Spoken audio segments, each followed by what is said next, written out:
before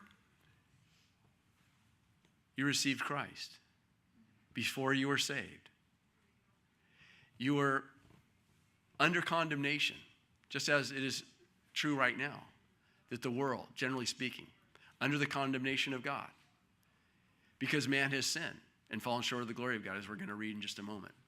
But all have sinned.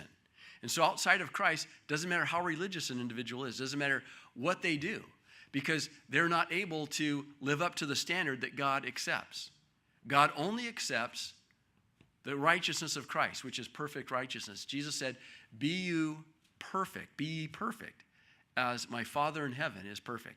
The only one that was able to do that was Jesus Christ. He is perfect, as his Father in heaven is perfect. Have you tried it? You tried being perfect? How far did you get? How long did it last? How many seconds?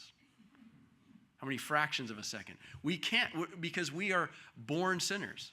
We have the Adamic, as far as the Adamic nature, the original sin, passed down from Adam, the original sinner, as far as mankind is concerned. First man, he didn't get very far either.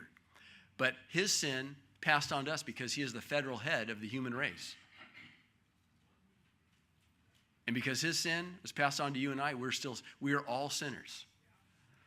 And man has sought to find righteousness and perfection through the law, through an adherence to a certain diet, through different codes, moral statutes. But just as it says here, Jew and Gentile, all under sin, because we've all sinned. And because we have all sinned, we have broken his laws.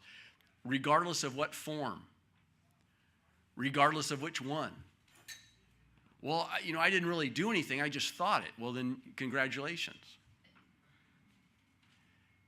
You're condemned. You're with everyone else. Outside of Christ, all condemned. As is written, there is none righteous, no, not one. There is none that understandeth. Because man, in his fallen state, has a fallen mind. The inability to accurately understand God himself, the ways of God. That's why before you were a child of God, when you read the Bible, remember what that was like? You're reading the Bible as a non-believer and you're just going, what in the world?